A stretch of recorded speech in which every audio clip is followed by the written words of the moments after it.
Cette nouvelle vidéo, je vais te donner quelques raisons pour lesquelles tu dois créer ton beauty business. Salut, moi c'est Laure, n'hésite pas à t'abonner. Sur cette chaîne, on parle beauty business, hair business, wig business. Si tu souhaites entreprendre dans ces deux domaines, abonne-toi pour des conseils, des astuces. Si tu souhaites lancer n'importe quel beauty business en ligne, tu cliques sous la vidéo et tu vas avoir accès à ton guide qui va te récapituler les étapes pour te lancer efficacement. Donc, pourquoi tu dois absolument créer ton beauty business? Moi, c'est un domaine vraiment que j'aime. Beauty business, hair business, donc tout ce qui est la vente de tissage de perruques, ou également le fait de créer sa marque dans tout ce qui concerne l'univers féminin, les fossiles, les gaines, les produits minceurs, etc. Pourquoi tu dois te lancer dans ce business? Déjà, la première raison, c'est le phénomène de récurrence. Ce que j'entends par là, c'est que lorsque tu as un business, que ce soit des prestations de services ou un business en ligne dans le domaine de la beauté, il y a toujours ce phénomène de récurrence. Par exemple, tu fais les ongles, il faudra que la personne revienne 3 semaines après pour faire son remplissage. Tu fais la pose d'extension de cils, il faudra que la personne revienne 3 semaines pour faire un remplissage sur ses yeux. Ou encore, tu vends des fossiles sur ta boutique en ligne, eh bien c'est quelque chose qu'on va toujours apprécier. C'est également un produit un peu consommable, c'est-à-dire que voilà, tu l'achètes, on va peut-être l'utiliser 1 à 3 fois, après on va jeter, après on va essayer une autre paire de fossiles, donc il y a vraiment ce phénomène de récurrence. Pareil, si tu es dans tout ce qui est business, amincissement, remodelage du corps, il faut vraiment plusieurs séances pour espérer obtenir des effets visibles et semi-permanents. Donc voilà, il y a vraiment ce phénomène de récurrence.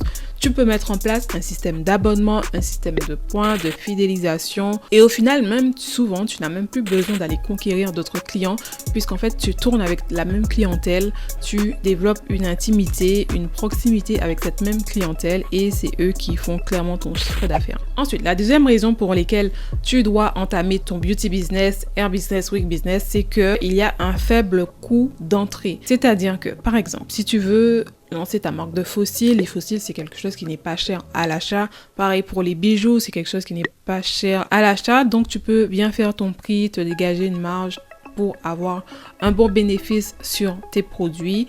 Également, par exemple, si là actuellement tu es chez toi, tu fais rien, tu peux tout simplement décider de devenir prothésiste ongulaire, technicienne en extension de cils.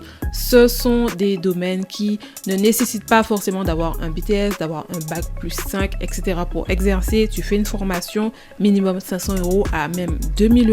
Ok, c'est toi qui vois selon ton budget. Tu achètes un matériel. Par exemple, pour le matériel d'extension de cils, il en faut pas des masses non plus. Tout ce qui est onglerie, la même chose. Donc voilà, pour te lancer vraiment dans un beauty business, que ce soit une prestation physique ou un beauty business en ligne, en général, voilà, ça te demande pas tellement de compétences, mais c'est plus, voilà, tu fais une formation, tu fais quelques stages, peut-être par-ci, par-là, tu te fais la main, et c'est vraiment l'expérience par la suite qui va parler, et ta touche en fait, la touche que tu vas avoir lorsque tu vas peut-être faire tes extensions de cils sur les personnes, les ongles, etc. La manière dont tu vas masser la personne pour sa perte de poids, voilà. Autre chose, c'est que tu peux vraiment trouver des clients assez facilement. Il suffit que tu t'inscrives sur Facebook, sur Instagram ou sur TikTok, et tu verras que tu vas trouver pas mal de clientes, de personnes qui seront intéressées, même si tu es débutant. C'est ce qui est bien. Lorsque tu débutes, les gens n'hésitent pas à faire confiance. Alors, autant il y a des gens qui ont déjà leur prestataire de service, ok, ils sont bien fidèles à leur prestataire de service, mais il y en a qui sont toujours à la demande. Donc vraiment, les clients ne sont pas finis, il y a toujours des clients qui sont faciles à cibler. Également, le domaine de la beauté, c'est un domaine dans lequel on ne voit pas la fin, puisque voilà, on est vraiment dans une ère des réseaux sociaux, de l'influence, du remodelage de corps, etc. On a toujours fait attention à notre corps, à notre apparence, et ça va pas changer. Voilà, les métiers autour des beauty business, hair business, wig business, ce sont des métiers qui vont toujours être là, toujours être présents.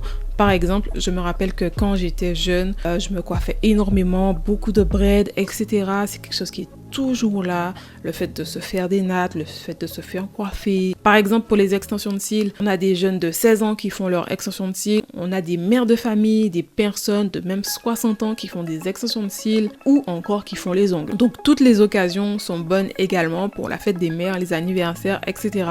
On veut toujours plus, on veut toujours être bien apprêter. Donc voilà, cette vidéo elle est terminée. J'espère que tu auras compris l'importance de créer ton beauty business, soit en physique ou soit en ligne. On se retrouve pour une autre vidéo. À bientôt. Bye.